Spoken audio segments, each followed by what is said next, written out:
Yeah, right. Yeah.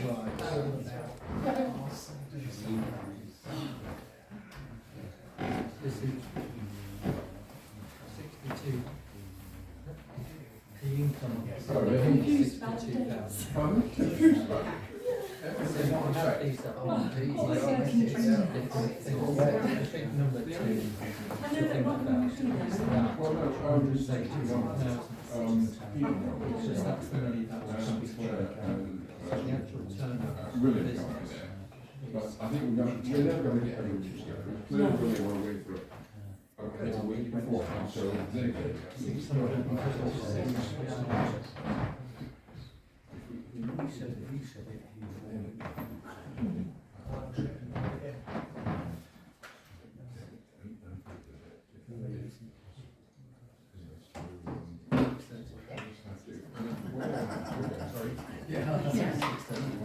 But the average today seemed to be 1,000. Oh, indeed, yes.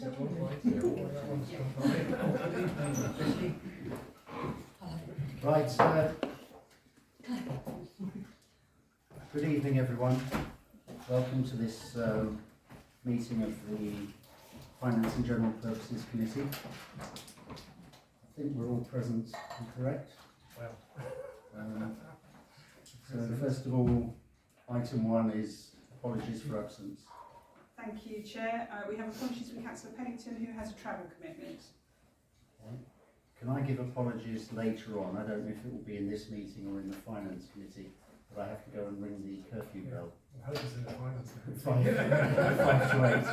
We'll be twiddling our So thumbs. I'll be leaving for about 10-15 minutes. Okay. Duty calls. Right. Item 2 is declarations of interest. To receive any declarations of disclosable pecuniary interest from members in respect of business to be transacted on the agenda.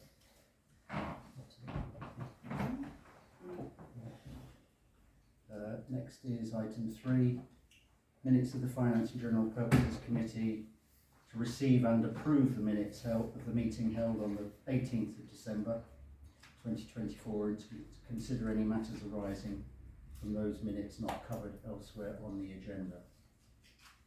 Shall I go through this page by page? No. I'm happy to propose accepting the minutes. Okay. Happy to second. Could I just mention on item 12/24/10, the business plan? We have started to progress that. Myself, Councillor Schuker and the Town Clerk had a meeting yesterday and I've written to all councillors inviting contributions to the business plan. So we're hoping to have a draft available next month and then bringing that forward for March, hopefully for adoption by the full council with implementation from April onwards. Sorry, can I just ask about 12/24/5, where the property managers to meet with the Folk and Ale to discuss their requirements? Is there any indication as to when we'll get a report back? That's on the agenda. It's on the agenda. So we have a proposal to approve the minutes, correct? And seconded by Councillor Schuker. All those in favour? Please show. That's unanimous. Thank you.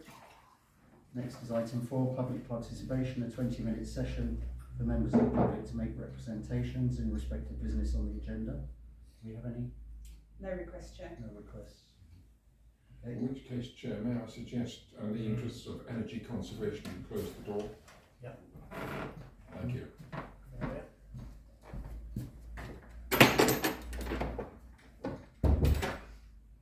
So next item is payment schedules and finances.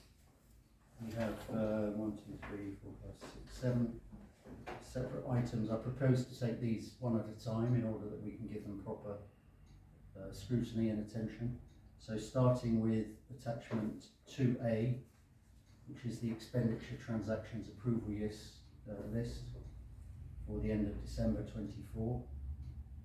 Do we have any comments on those?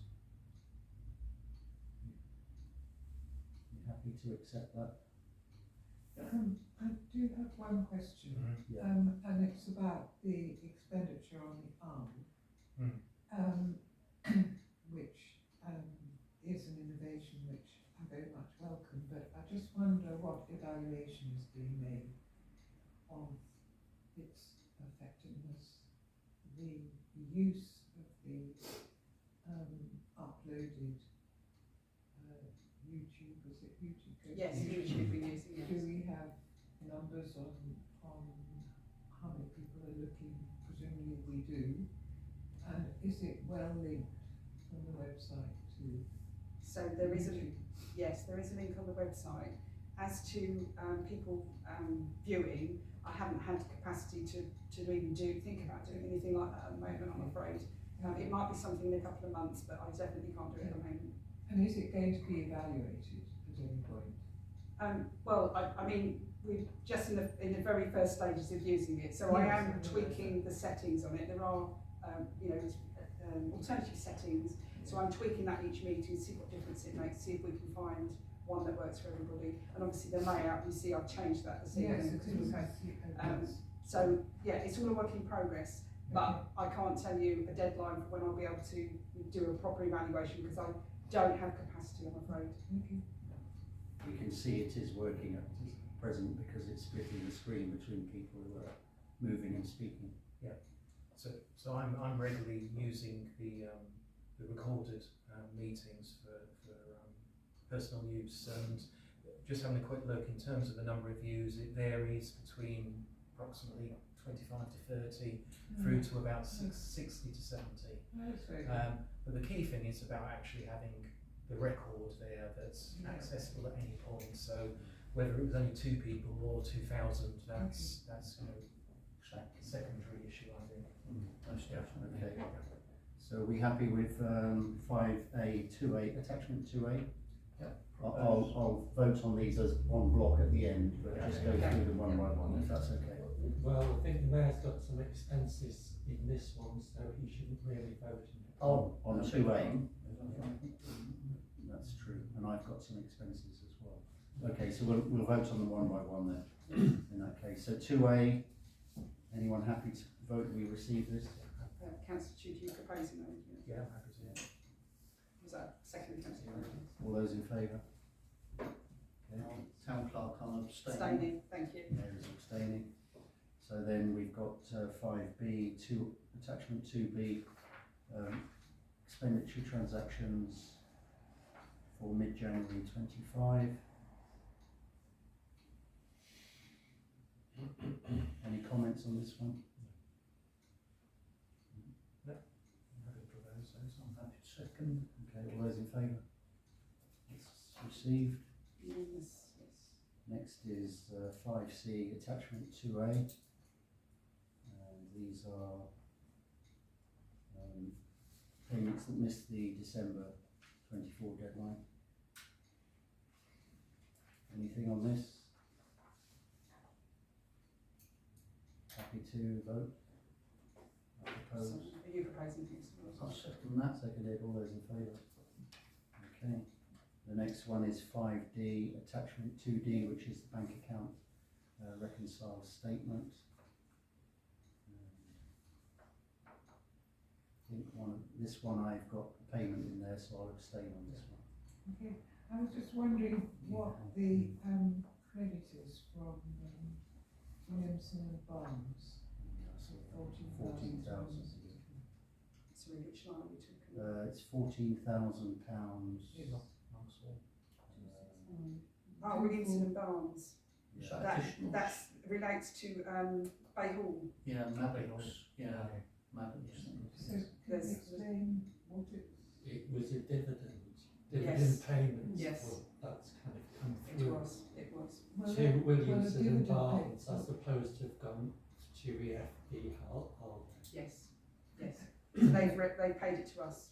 That's from the investments for Okay. Maddox Fund. From the Maddox Fund, nothing to do. Yeah. Yeah. Okay, thank you. Happy to propose on that one. And just for clarification, they are ring fenced, aren't they, as an income, and they will Yes. sit with the charity once it's properly set Yes. up. And members have received a full report about the dividends as well. It wasn't a full council meeting. Okay, so councillor Carter is proposing, do we have a seconder? Councillor Green. Sorry, who's second? Who's seconding? Councillor Green. Black at the top. Councillor Black, thank you. And I'm abstaining. Yeah. Anybody else? Next one is the 5E, which is 2E, financial statements, cash book statement for the end of December. Any comments on this?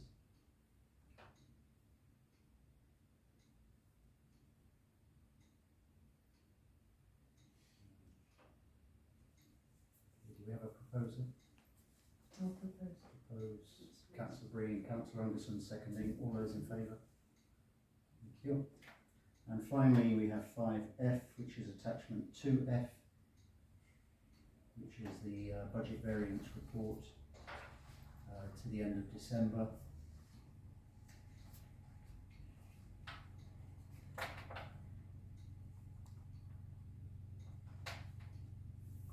Any comments on this?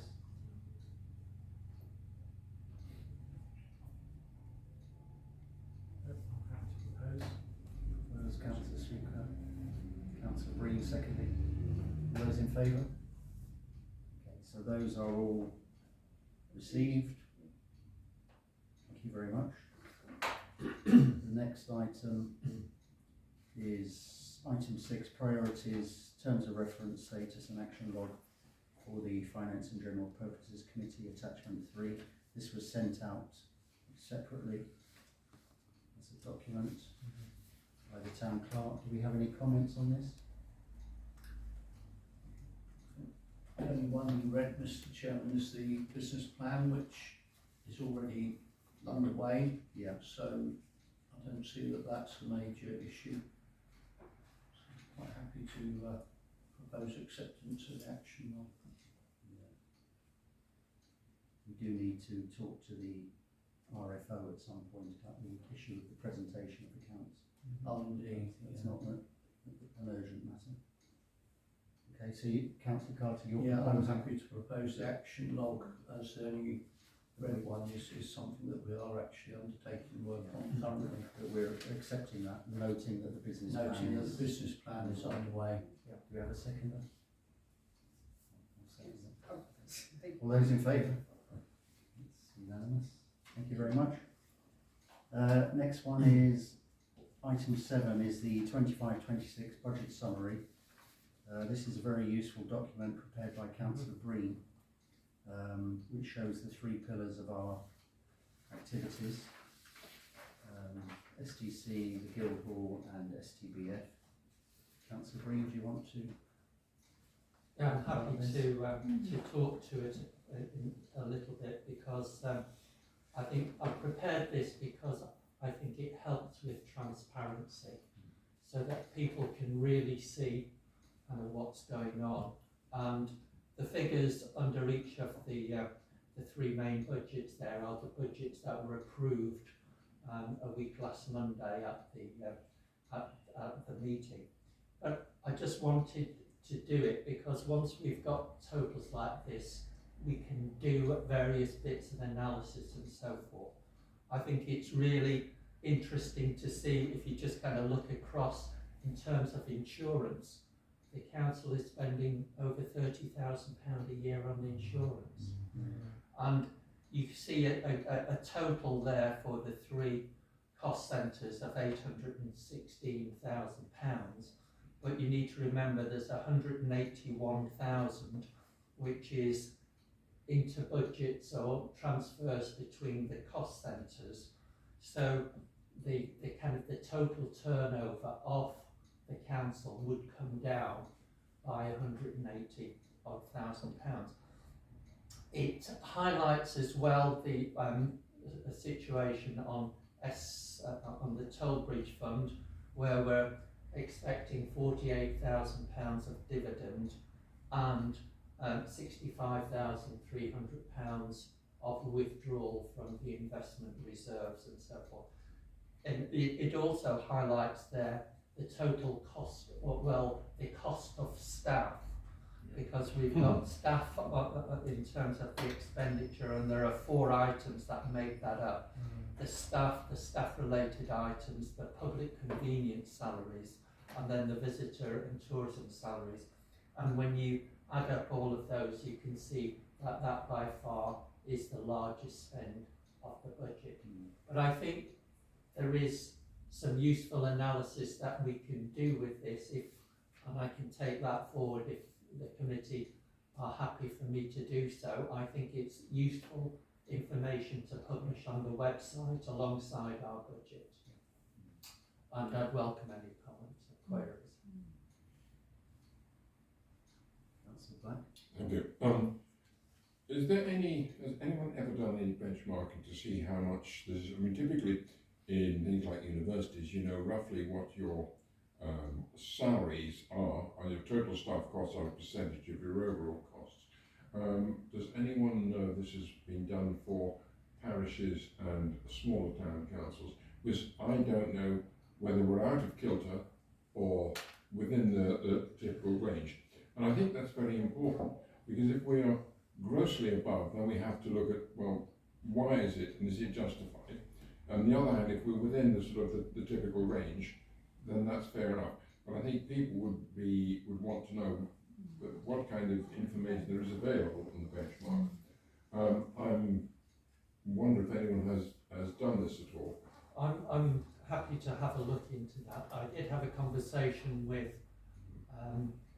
an accountant from a council, who kind of gave me kind of a percentage, and I've got to say that this percentage here is aligned with what his expectations was. So, but I'm happy. That's exactly the type of question that we can do some analysis and do some comparison and publish, and that's why I've done this. Because I think that the taxpayer would like to see how well are we managing this? Is this within expectations or not? And that would be extremely useful, Councillor Bean, if that sort of information were there. Turning to the town clerk, do you know if does anyone like NALC or anything publish this? So it's very difficult, because there isn't another model like Sandwich Town Council that I know of in this area. You look at bigger town councils where, for Folkestone, I'll take it as one example, they don't run toilets, they don't, they don't have multiple properties to manage.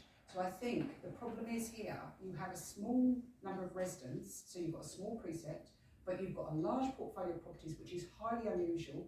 You're providing services like public toilets, which a small town council wouldn't ordinarily do. You've got the museum as well in the building, so you're running that. So there are a lot of things actually this town council is doing with my opinion, a small team. You are actually, I think, really, we're producing great results with a small team of staff. And I think when you're talking about salaries, it's difficult, because I say there is not another model of a town council that I know of that has a portfolio like this. I've not come across one myself, and I do talk to other clerks. Of course, others don't have a Tollbridge fund. Yes. I'm not being critical. I'm really, one of the things I had to do in a previous existence was precisely to convince the court at the university how we were doing in this, and hence my interest in that. Yes, there are special circumstances, but there's also special circumstances. Most other councils rely primarily on the precept, so it's a little bit of swings and roundabouts. I'm really saying, is the information available without too much work? Well, I'll have a look, and we'll see where we get to. But one of the big things that this is showing up, to back up what the town clerk is saying, we're spending an awful lot of money on this building, the Guildhall. So now, if I was to go and start benchmarking what other councils are spending on their head office type of thing, that's, that I'm sure we're way out of kilter. Oh, I don't know, I went to a couple of places in Suffolk last year with some very old Guildhalls, sort of 13th and 14th century buildings, and they were making similar complaints. Okay. All right, anything else? Well, I think for me, the things that stand out are the, what is it, 110,000 coming from the Tollbridge Fund. The fact that our staffing, I mean, I accept what Jill says, that we're a very complex council, probably over complex. We have a big property portfolio, but 390,000 roughly a year is spent on salaries, and the precept is 330,000 a year. So we're living beyond our means. We have to make some big decisions about either income or expenditure in the future. I think most people now accept that's the case. So, Councillor Carter. Well, yeah, I was just going to say two things. One thing is obviously over the years I've attended lots of other councils, well over the last 2 years I should say, and I would say that most of the other town councils have got roughly the same number of employees we've got, which is roughly sort of 10 to 11 or a dozen at the most. So all the councils I've been to, Hive and Faversham, places like that, and with a much bigger population, yeah, with much bigger population. So, but also I'd like to say, being a school governor, many of you that have been school governors, this is a similar scenario to when I read the financial budgets for Sandwich Technology School, and Sandwich Technology School is exactly the same. They always say unless your expenditure for staffing is 80% or above, you're not getting it right, and that's how they actually judge whether the school's actually working right. Because in schools, the staffing is 80, 84, even up to like 86% of the budget.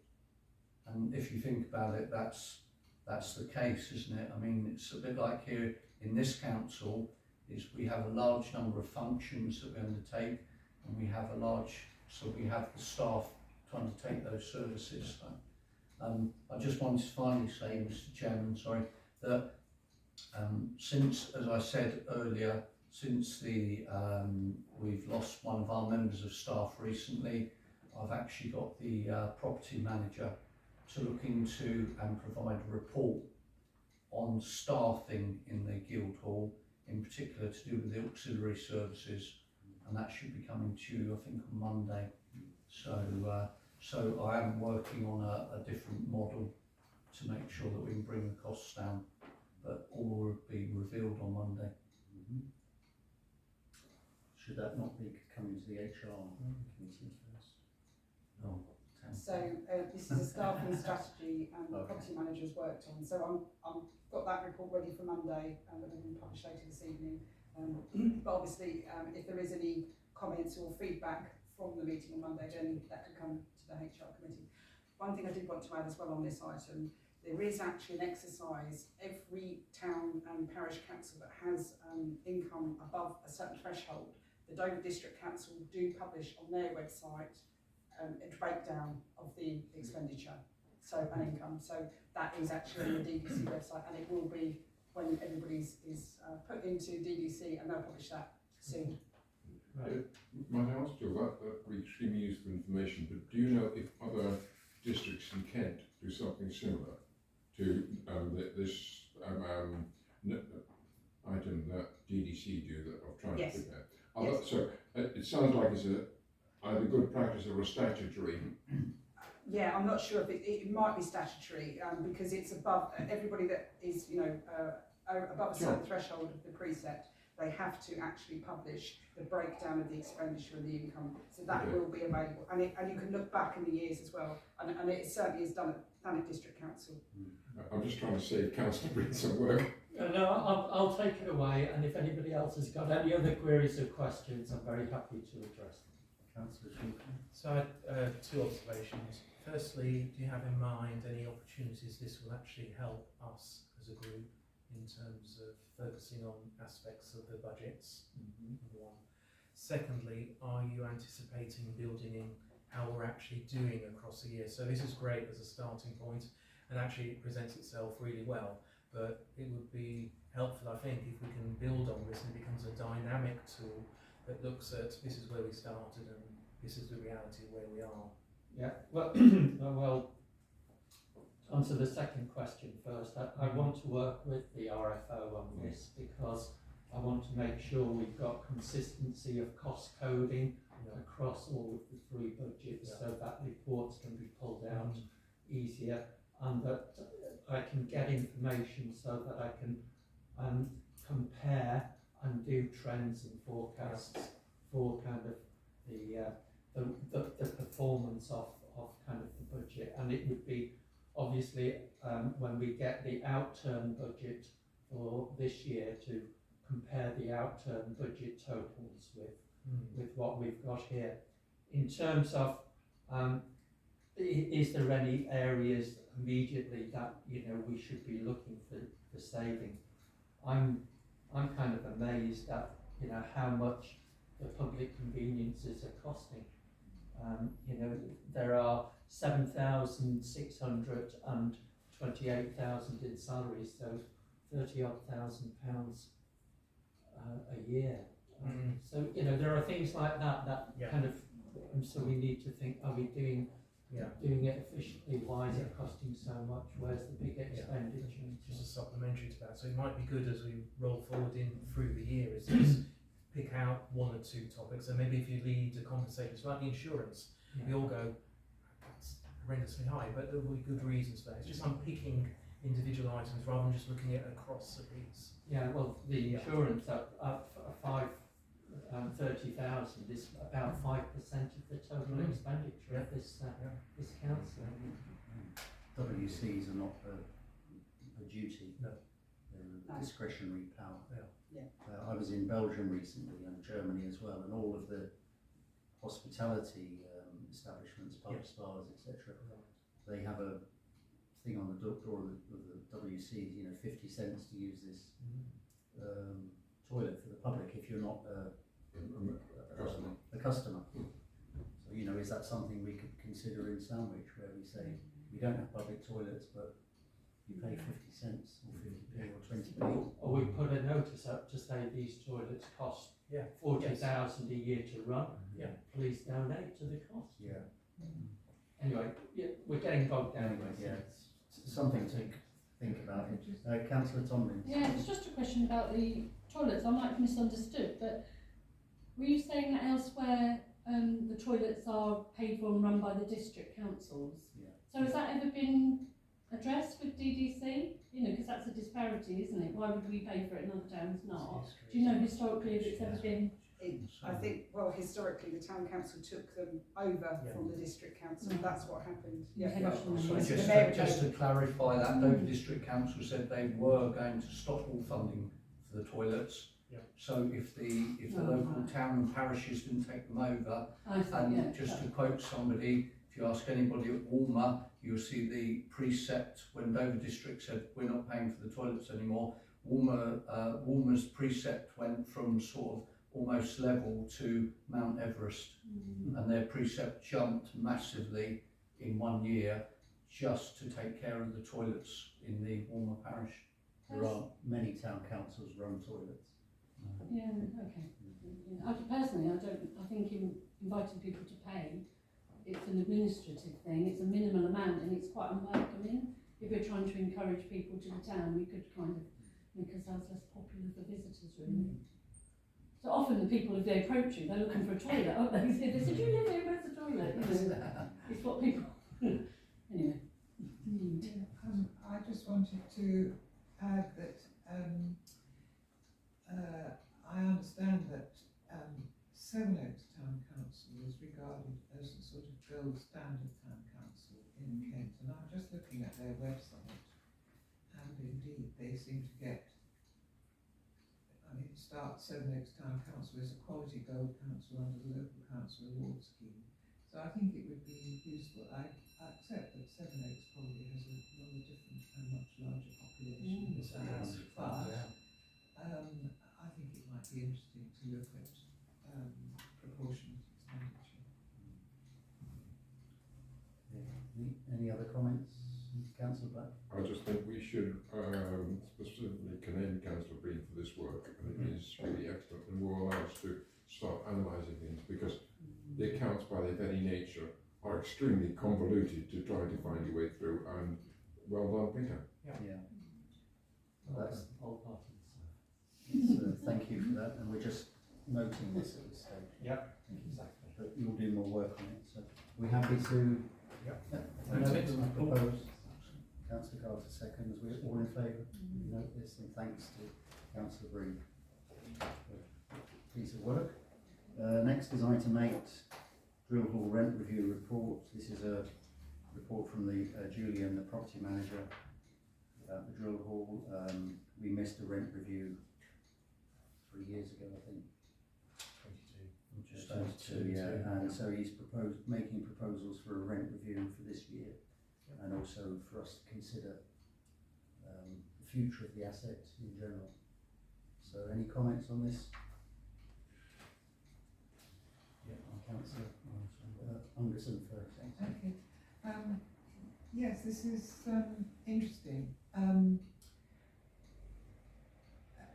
There's a dilemma really. Well, the point is made that this particular sector of business, namely restaurants, is at risk at the moment. Though that may be a very short-term risk. I mean, we can't predict the future and we've no idea. But the second point to make in relation to that, and that mitigates the risk to my view, is that this is a mortgage over 50 years, and that is an extraordinarily long period, and is an asset to have a mortgage spread over such a long period, because inflation will wipe it out. Really, within the next 15 to 20 years, it will begin. I mean, it depends on the rate of inflation, but so the actual cost of financing the mortgage will, in real terms, decrease. And predictably, I mean, we can predict an inflation rate in the Bank of England aims for 2%. Well, it's probably likely to stay above that for a while. It may go down, we've no idea, but it will eventually, that mortgage repayment will become a little blip in the finance of this enterprise, Sandwich Town Council. So there is I think that the consideration needs to be of how risky it is for this property to be occupied by a restaurant, and what the alternative uses for it might be, which would be safer. Councillor Carter and then Councillor Sheik. Oh, yeah, so first of all, I'd like to say that I think this property was bought sort of rather in a knee-jerk fashion. Really, I was there at the time, and I might put my hands up. I believe I probably voted for this to go ahead at the time. That was mainly because the property, of course, for those that know, was originally bought by an undertaker's, and many councillors thought it was not appropriate to have an undertaker's on the quayside, where we were hoping to promote events and tourism and things like that. So, but it was bought in a knee-jerk fashion, so there was an urgency to take the property on. And I don't think from some of the councillors that are on this council now would probably be shocked that there was no strategy or business plan for the premises at all when it was bought. And of course there was then a bit of a scrabble for what business to get in there when we decided we were buying it and we were going ahead with it. So and quite luckily there was a business that was like a start-up business that was on the Guildhall forecourt that took it on, and we've been very lucky that that business has flourished and done really well over the years. But the town clerk and I have been in meetings with the current owners, and we do know that the current business owners are looking to retire in some period of time. I won't say too much, but there is obviously, I think they're seeing their tenure come towards an end. So So there is, I believe, a risk. I do think the property manager's right, and just as I was saying now, my own personal opinion, I don't think that this council or any council should be in the business of buying or letting out commercial properties. I don't think that is the remit that we should be doing. So I think I would side with the property manager. So can I first of all thank the property manager for an excellent report. It's without frills, I suppose. It's a very sensible report, and important for me is the absence of the things you would have expected the landlord to have done over the years. So at least we're addressing that now. One of the key things is having a market valuation. So whilst a loan has something like 28 years still to go, if we had to or wanted to look at disposing it now, I suspect the market value would do little to compensate the loan that's outstanding. So it's having that sort of information that we can make informed decisions. So I'm really happy he's taking the right approach on this. And I don't see anything in here untoward in terms of what he's talking about in terms of rent reviews, etc. So for me, it's a sensible report presented without any drama contained within it. I think it's the right way forward. Could I check, is the 16,000 mortgage payments a year, they're fixed for 35 years? They're not fluctuating. It's from the public works loan. With 7 years and that. So as Councillor Anderson said, that will diminish over time as the rent increases. So the gap And will get- also inflation.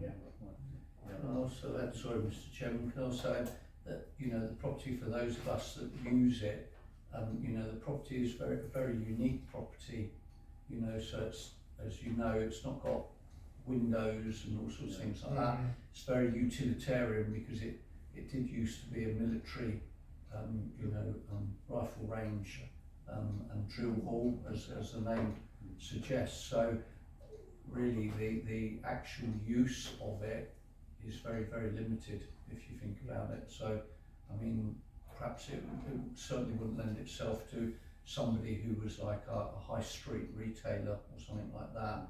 I mean, possibly the hospitality trades of food and drink and beverages and things like that, but otherwise perhaps a gymnasium or boxing club. But a lot of the retail options are definitely a no-no for somewhere like this. So it's not even on a primary, you know, retail area. So I would say the risk is medium to high. So another use that's been suggested is a farmer's market. Yes. There is someone looking for premises. But if you recall, when this was purchased, it was meant to have a community element to it, which has never really been fulfilled. So I think the key thing with assets is, if they're purely commercial, then I can see the argument for saying why do we own it unless we're bringing in huge profits. But if there's a community element, then I think we have a different picture, you know, different incentive to keep hold of it. Councillor Black. Yeah, I was wondering about that a bit. I see no reference to it in here, I don't think. Is that something that perhaps needs to be explored again? Because it's blown hot and cold a bit about this. At one stage there was discussion, yes, we might do more.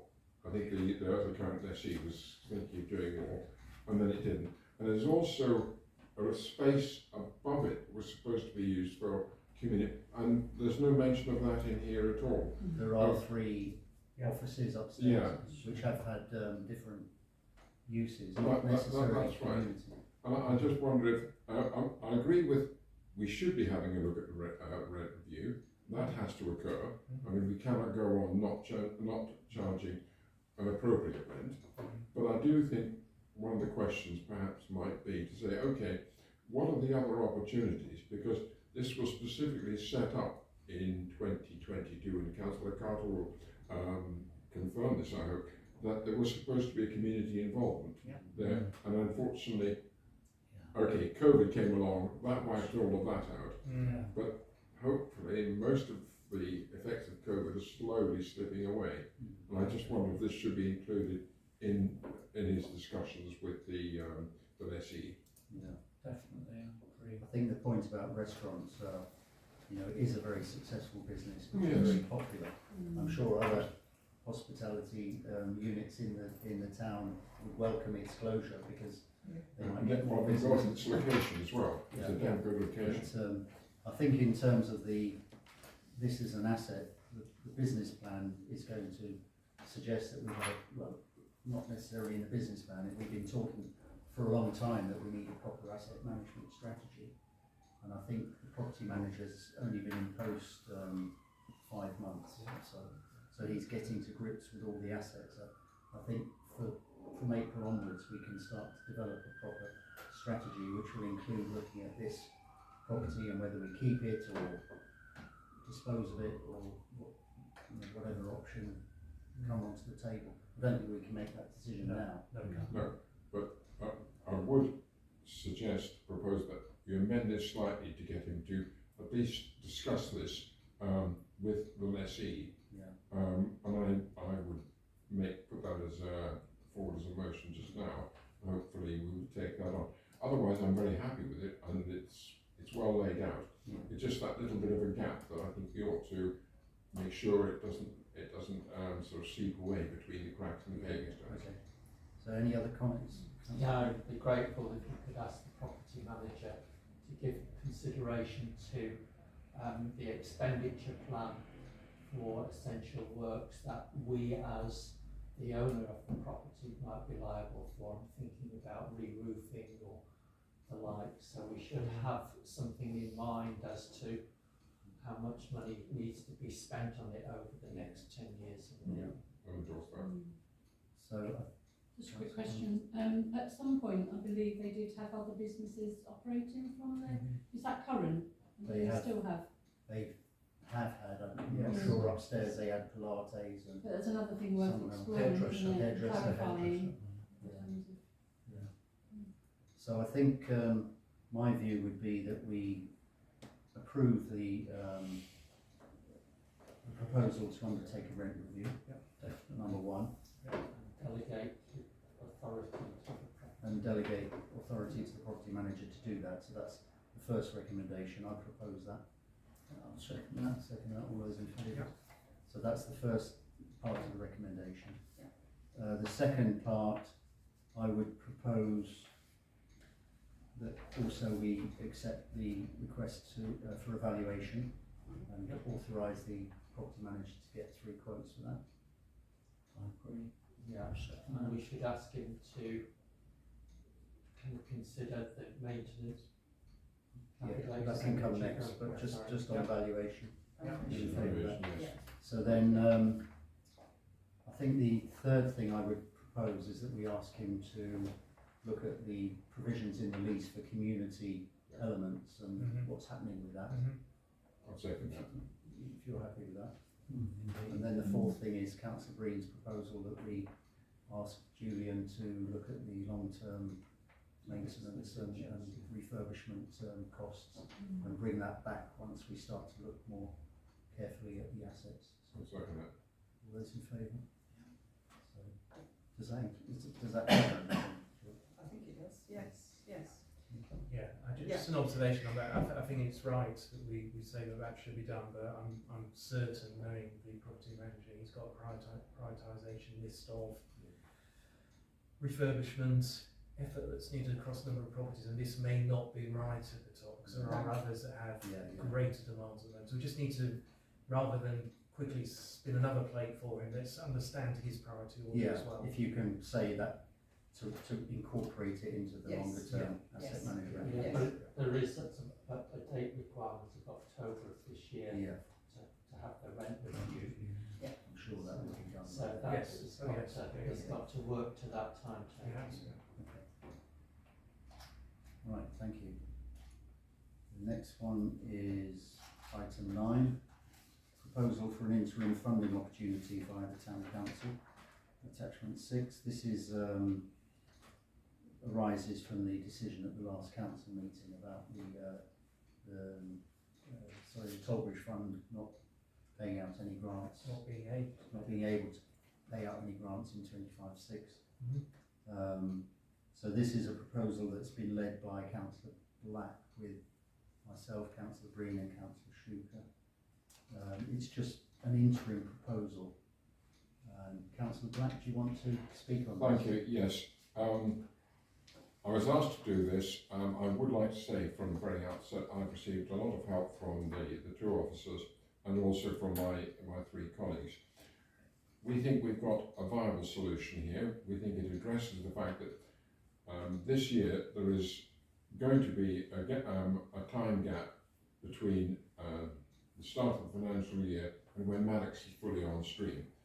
And what we are suggesting is that if some grants need to be given, that they are via, the monies are via from the STC reserves to specifically address this, subject to a robust process of assessing those grants.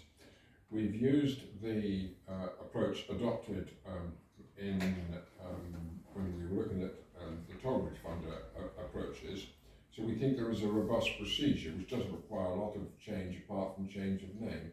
And what we would ask for is that this committee endorses this proposal. If there are changes, or significant changes, if you could let me know, but we have a very, very short timescale because the papers for the STC meeting go out tomorrow, don't they? No, today, Today. this evening, This evening. after this meeting. After this meeting. I mean, I have Probably midnight, 5 to midnight. So it's up to you folks. Do we want to endorse this or do we not? If we don't, then I think we have a problem. Mr. Chairman, yeah, I'd like to. So I'm very upset. At the last extraordinary general meeting, I was shot down quite strongly for suggesting exactly the same thing taking place from the Tollbridge Fund. And in fact, Councillor Black was one of the strongest ones against my proposal, which was that we should have some funding for a small amount of committees, and that's what I put forward at the extraordinary general meeting. Councillor Black's words were that hadn't we already voted against any grants, and I was sort of, it was put to the vote and it was put to bed that we wouldn't be giving any grants at all this year, and that was put out. So that is, it's very upset me that everybody has suddenly confided to get this up and running. So that's the first item I'd like to say. I'm upset people working like that when I put a working solution forward previously. The second item that I wanted to say about was, and this is only my personal opinion, the precept is the precept. The people in this town are paying that money for certain services. Now there's certain people in this town who would be very upset if they're paying their precept and then we're giving the money to all sorts of events that perhaps they don't attend or don't want to attend. But what control have they got over that? They haven't got any control whatsoever. So the precept is the precept. It's for council services, not grants, although it is legal to give grants. I admit that. But and the third thing I'd like to say is you're putting up £6,000. You know, many people will try to apply for this, and how on earth are you going to make sure that the right 3 or 4 people get this? Although you've got the criteria to undertake searches on applications, how are you going to make sure that Christmas Lights, Sandwich in Bloom and Folk and Ale Festival get this and other organisations don't? And I'd like to see somebody give me the democratic argument for that process going ahead transparently and correctly. Thank you. I mean, grant giving is a discretionary power. You could make the same argument about the toilets or, you know, owning the Guildhall. People that haven't Toilets are a necessarily- service, aren't they? haven't necessarily voted for that. Well, the sandwich in bloom is a service, you could argue. It's not council service. It's a voluntary service that we financially support.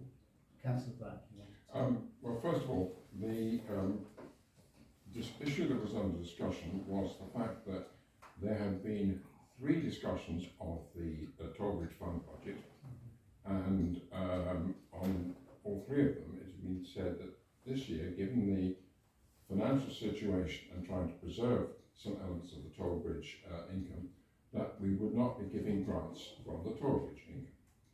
That was agreed. And there were 2 pre-meetings that said that, and then we had the 3rd meeting. Secondly, the criteria that were referred to in a few moments ago by Councillor Carter are the same challenges that face the Tollbridge Fund, and how do they allocate it between different things. So I'm not proposing anything different. In fact, we're using the criteria that the Tollbridge Fund would use. So I'm not sure what the argument is. You personally asked me to come with a plan. This is what I've done with the help of the officers and my 3 colleagues. Whether this meeting decides to take that plan forward or not is entirely up to this meeting. But I'm seeking the endorsement of this, and that's all that I really think I ought to be saying. I've got one last thing to say, Mr. Chairman. You know, we've discussed tonight the precept. So this council has got which Councillor Breen has illustrated so ably for us. We've got a precept of 412,000 for this forthcoming year. 300,000 precept. 300,000. 330,000, I think it is. Yeah, 300, not on that slide, sorry. The 2 grant awarding bodies that we are trustees of have got £3 million. So how do we equate taking money from such a small precept, even a small amount of money, from the precept that should be going to council services that the people of this town pay for, when there's £3 million waiting to be dished out to organisations? As I said in the extraordinary meeting, it should have either come from the Tollbridge Fund, or people have got to wait for the Maddox Fund, where all that money is waiting to be used, which was put forward for public events. Whereas now, with this small precept that we've got, that we'll be juggling with, we're now proposing taking the money from there. I don't think that is the plan that I was looking for. Thank you. I think what happened at the extraordinary meeting was that Councillor Carter, you expressed concern about the Tollbridge Fund not making any grants next year. Indeed. And it was discussed whether the council itself could make it, just purely as an interim pragmatic solution to demonstrate our commitment to some of these groups and activities during the year. So I think that was the thinking behind it.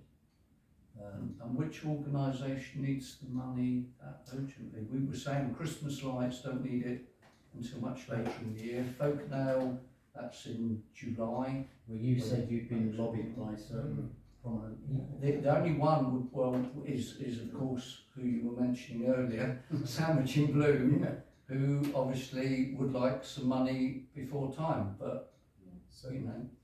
so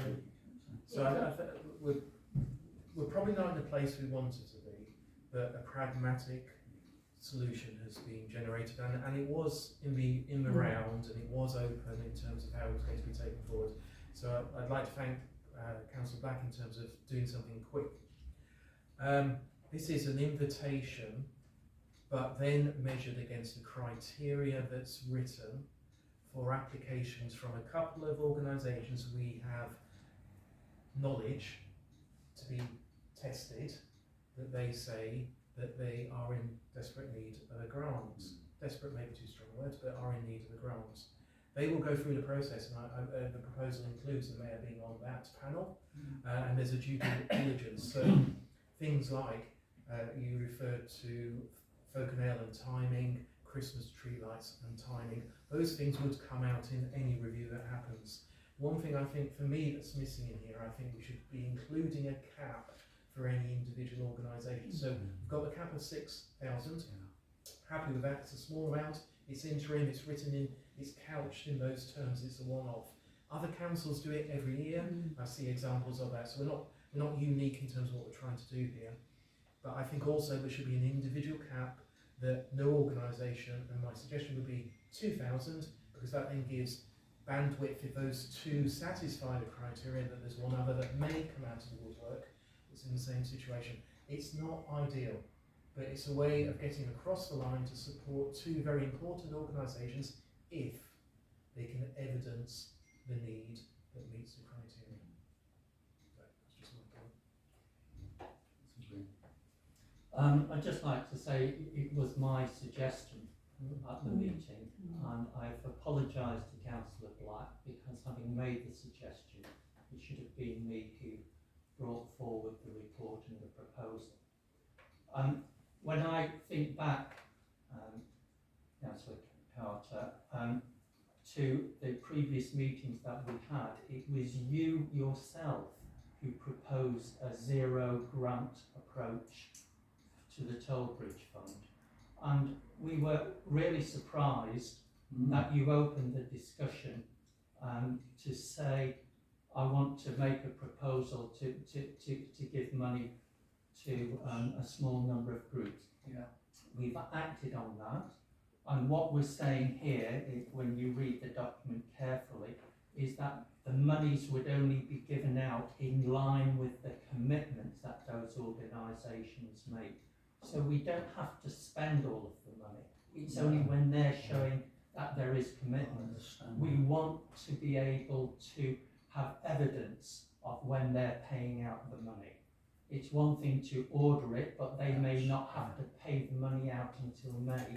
So this £6,000 may never get spent. Yeah. And as I pointed out, this town council has £60,000 in operational reserves, and it has a further £20,773 for unexpected items. And I really feel that we should take a pragmatic view without getting upset and angry and disappointed, and we should be applauded for coming up with a solution to help one of the organisations who do great work and keeping the town as well decorated as in bloom is as important to attract visitors as it is to have the toilets open. So I'm fully supportive of this, and I hope that this will receive a full approval by everybody around, and nobody will vote against it. It could have been done a week ago. We didn't know you were going to make your proposal a week ago, so. You could have assessed it a week ago. Well, My proposal. there's no point in looking back all of the time and trying to blame people. Let's I'm not try and blaming seize an anyone. opportunity to move this council forward and to do things for the town, and that's what we're trying to do. But the budget at STBF had no provision within it for grant.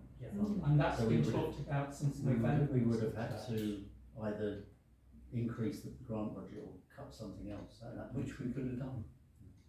And the process was in place for it. Sorry, Councillor. And I think it's very commendable that we as a group of councillors, as trustee of STB, have actually aligned with the principles of that charity by not giving any grants this year. And we should say, actually, we've done the right thing. I completely support the principle behind this report, namely that we made a decision that the Tilbridge Fund is not fit enough at the moment for us to continue to make grants from it for this year. And I also support the view that town councils should give grants if they can, and we do have a contingency fund that allows us to do that in this particular instance. But one caveat that I have about this proposal is that we do seem to have identified 3 organisations which do every now and then claim that they are under existential threat, and that if the council doesn't fork out, then they will die as organisations. And I think we all agree that they're organisations that should be supported and should be prevented from dying. However, that said, there are other organisations in Sandwich who could make an equal claim. So what I want to be convinced of, when applications come in for this temporary fund, that due diligence is done on whether or not they are under any of whoever the applicant is, whether they are under existential threat. And if they are, then I think additional weighting should be given to that application. And you know, whoever makes these judgments will have to take that into account. Because I do think we do have to be seen to be being fair and equitable, and that not to have favourite organisations. So that's all I have to say. So I suppose the issue that it just leaves us in a quandary, doesn't it? Because actually it's either a free for all to invite, to open the door for anybody to apply for a very limited budget, or where it's data from, and it was mentioned by yourself, Councillor Carter, that there are specific charities, organisations, etc., that we might want to alleviate their situations through due diligence applied as an interim step. We can't leave that unresolved, or else some people will walk away from this meeting thinking actually anybody can apply, or equally some say it's just the 2 that have been identified, possibly 3. And I'd like that resolved, but equally I'd also like to amend the proposal, or as we picked up at STC, that actually is a cap for the individual organisations as well. I think we need to remember this is an interim. It is a stopgap, because we're trying to be realistic. The Maddox Charitable Trust takes time to set up. It was envisaged that the Maddox might well be a much more suitable source of funding, but not within a 3 to 4 month time period. And this is designed to address the fact it's a stopgap. Other organisations will be able to apply throughout the year, depending on how Maddox structures itself. This was designed specifically to take account of some organisations which were, we were told, needed funding or funding decisions very quickly. It's not designed for, and things that people like the Christmas lights, we were advised that they needed funds, but that was not an immediate issue. So, working with my colleagues and the officers, I've tried to pull something up that addresses a stopgap. If you don't have the stopgap, I will ask you, what are you going to do? It's no good going back. We are where we are today, and if you don't want the stopgap, then this council has a much bigger problem. So in terms of Folkenale, whilst their event is in the summer, they have a significant lead in time in terms of organising acts and knowing that they've got the funds to pay for those acts. Now I'm not presenting their case, but I understand why they would be, and they came to a number of meetings last year to say that they needed a decision about funding. So this isn't about certainly anybody in this room trying to promote that particular organisation in preference, but they have to present a valid argument through the due diligence check that the mayor is proposing being on as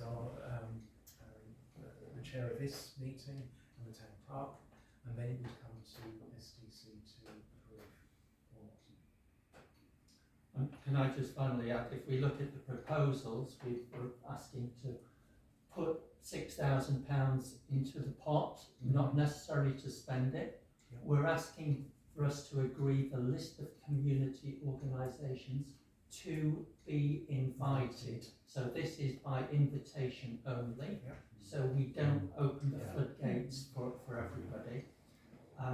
To agree that we're going to use the grant process and the proposed timescales for grants. And I am sure, or I feel pretty confident that the number of applications will be quite limited. Okay, so we have a, Yeah, I just have a question. Yeah. Any reason why we can't claim the £6,000 back from Maddox Fund in the future? I thought about that, but I'm not sure you can commit a charity to One fund a local authority. Can I just say, one of the things, if you read the document we had about the charity incorporation document, it was very clear that the trustee had to act Yes. and give priority to the Maddox Fund before its relationship with Sandwich Town Council. So I think we really do need to kind of give clear blue water between the two. I agree. So, Chair, I think I'm not convinced by this argument about applying only, inviting only two named organisations. So I'd like your advice as to how, because I think in principle the idea is an excellent one, but I would like it to be open to all organisations. So how should I vote? Or should I put well, if up the a motion? proposal is we only invite two to submit bids, then you'd have to vote against. Yes, but I, or I could put up a motion that it is open to all to apply, but the committee that will make this decision will look at the nature of the threat to the organisation. Well, the alternative would be that you say, you make an announcement that any organisation can submit a bid for a grant, and you only select three, with either 2 at 3,000 or 3 at 2,000. Yes, but one of the criteria will be the alternative funds that are available to them, namely their own funds or applications to other organisations. This is the problem with grants, that we've never forensically looked at their accounts.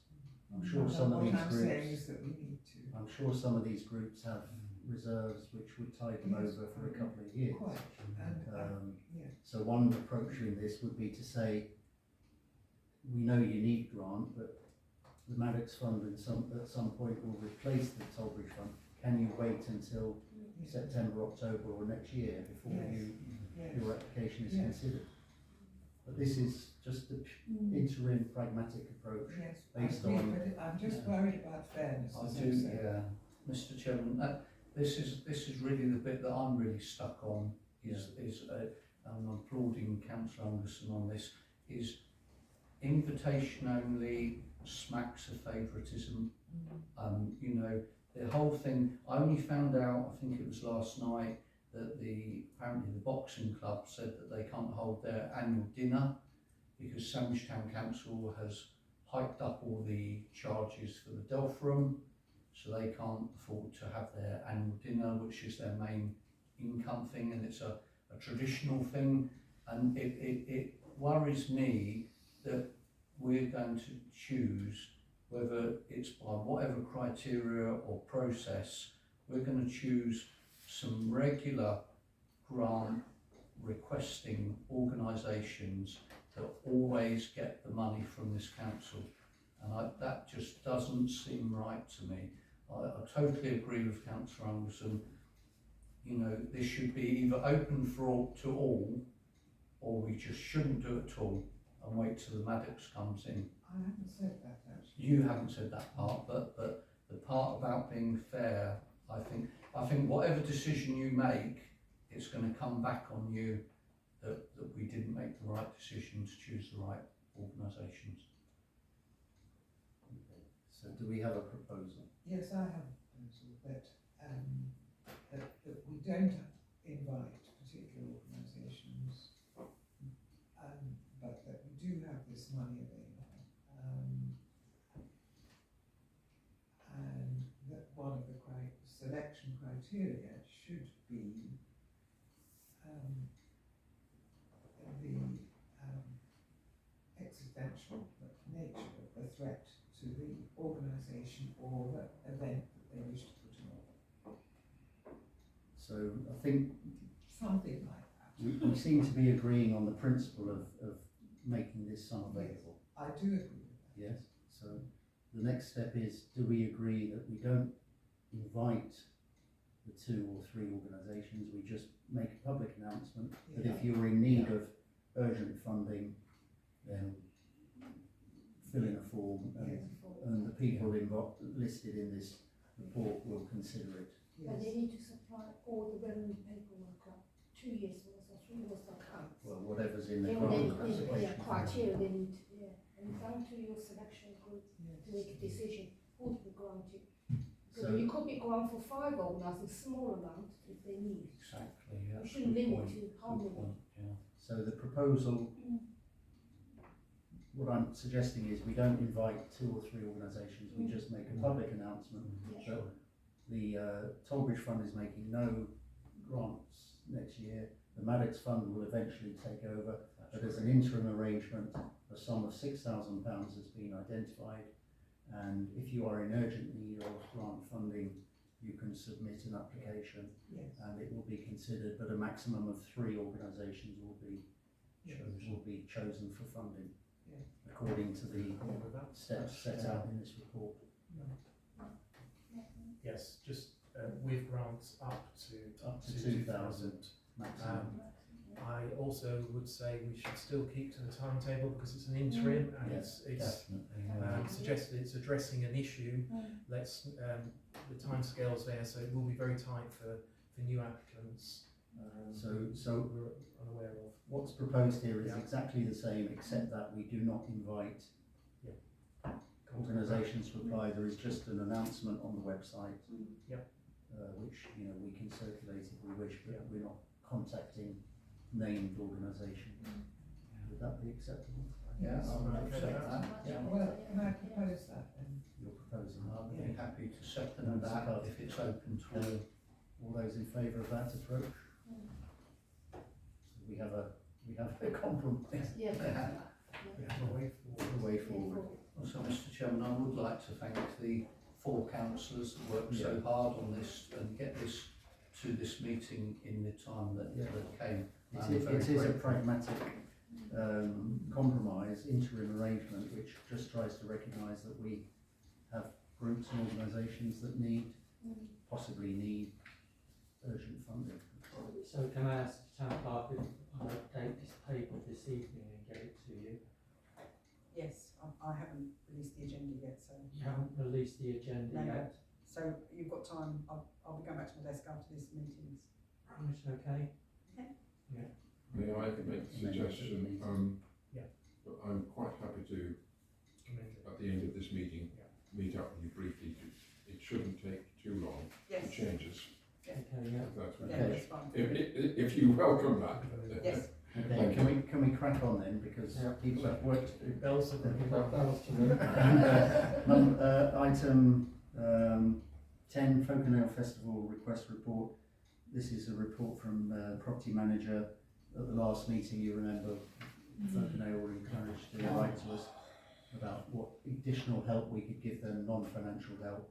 And I think this report from Julian is very, again, pragmatic, and it offers help in some areas, not in others, but seems to me it's a good way forward. So unless anyone has comments. I'm happy to propose that we go ahead with these recommendations made by the property manager I've got issues. So I have got one issue. You Yeah, first. Then. So, the hub access, happy with that, but I don't think anybody should be given access beyond that to use toilets within the building. No. It opens up a whole host of other issues in terms of, So the door outside. yeah. There's Yeah. toilets straight across the street, so. Could I just answer that, sorry Chairman, because I raised the same question with the property manager yesterday, because I wasn't happy with that, going off to toilets or wherever else, and the property manager did say, although the Guildhall would be closed, it would be staffed. But I totally agree with Councillor Tuker's amendment that it should be the hub only. Yeah. And the toilets in the car park are open, Yeah. so. Anything else? No, I'm I happy think to I'm happy to propose. see the point, yeah. So are we happy With to? that amendment, Was that that it's the Yeah, hub, the same thing I was hub only, thinking. not the rest of the Yeah, Guildhall. so with that amendment, are we happy to note and support this Yes. proposal? Certainly. Thank you. Thank you. 11, date and time of next meeting is the 19th of February 25. Well done, Colin. It escapes on. 7:40 is